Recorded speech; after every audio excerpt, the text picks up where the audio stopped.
You may be asking yourself at this point, why is Dr. Norm spending so much time going over material that we've already covered in class? There are two reasons. One reason is that, as I said before, this is difficult material. You don't have a textbook, and so the only way we can really learn the material is through repetition, going back over it again and again.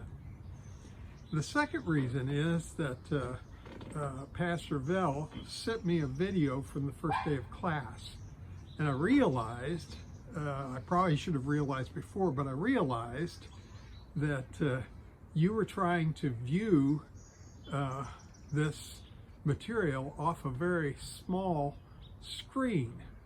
And so as a result, I've been using the whiteboard consistently to give you an outline, but I think it's likely that you aren't even able to read what I've written there because it's too small off of the screen you have. So I have a couple of suggestions. One is you may want to consider just ditching the desks and tables that you're sitting behind and move your chairs and crowd up as close as you can around the video screen.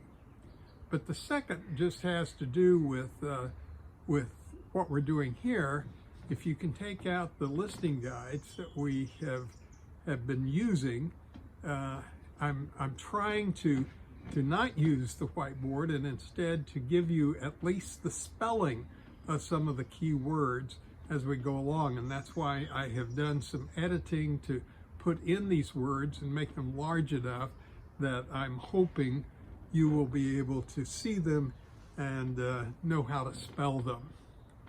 So we've been talking about the streams that make up the great river of Hinduism. It has all these tributaries, and each tributary has a number of different streams, and it gets broader as it gets closer to its source. And one of the streams, beyond the stream of answering the question, who are they, and talking about the merging of the cultures and so on, and the different paths that you can choose, the margas or yogas. Another tributary and many streams that flow into it has to do with the sources of authority in Hinduism. It's easy for Christians to say our source of authority is ultimately Jesus Christ, but Jesus Christ, as we read about him in the Bible, in Hinduism, it's much more complicated.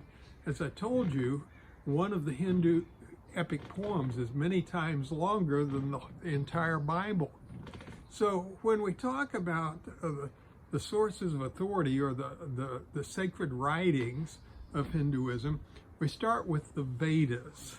The Vedas. They came out of this period of time when Aryan culture was becoming more dominant over the Harappan culture, but it really reflects the merger of the two cultures, and all the hundreds and thousands of gods they had. Many of those gods that are mentioned in the Vedas are not dominant in Hinduism today.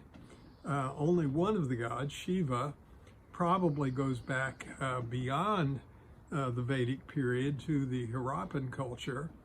But in any case, the Vedas are these 4 collections of books. They have information in them about what to chant at a sacrifice, how to appease or to mollify the gods in their wrath.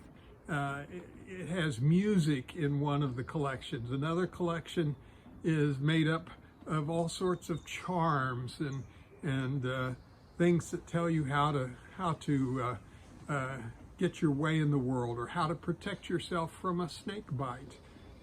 And so that's the Vedas. In the Vedas, it's as though the Brahmin, the priestly class, were in charge, And so most of the information is aimed at them. But toward the end of the Vedic period, you had added to the Vedas the Upanishads. And the Upanishads are considered a part of the Vedic tradition, but they're the very last part of the tradition. They came hundreds of years after the initial Vedas were written. And the Upanishads began to democratize the Hindu religion. It's in the Upanishads that you begin to see Hinduism as we would recognize it today. And the Upanishads focus in on several concepts. They're very philosophic in their writing, but especially they focus in on two ideas of Brahman and Atman. Brahman and Atman. And you may remember that Brahman is this kind of total reality, or others would say God, everything being God. That pantheistic idea is Brahman. But just as there is an ocean, there are waves or drops in the ocean. And so the Atman is sort of like the individual soul. And so the goal of the individual soul is ultimately to be reabsorbed into the one great ocean. And then the other two sources of sacred writings, technically, according to the Vedantic, the Veda tradition, these two sources are not considered to have as much authority as the Vedas and the Upanishads. But I think in point of fact, that at a popular level, not the formal, not the textbook religion, but at a popular level, these epic poems are probably the greatest source for most Hindu people. They are the ones that fire up their imagination. And the two epic poems are the Mahabharata. It's the extremely long one. And a section of the Mahabharata is called the Bhagavad Gita, often called just the Gita. And that's the part of Hindu sacred writings that is most precious to most Hindus.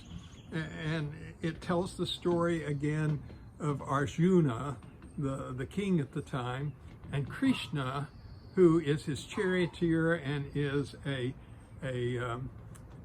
avatar, an incarnation of the god Vishnu. And so the Bhagavad Gita is very important, and it gives us a lot of ideas about karma, about the caste system, about dharma, doing our duty. It's really a critical piece of literature in Hinduism. The other great epic poem is the Ramayana.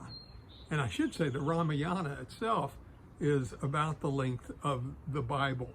The Ramayana we talked about when we looked at the Portland Hindu temple. It just means the tales of Rama, and I'm not going to go back over that. And then we have the Puranas. And the Puranas is the strange collection of writings about almost anything. It has philosophical writings, theological writings, but also has a number of writings about scientific topics, about mineralogy, and just a huge host of things. And all of these writings would have different levels of significance and authority for the Hindu people.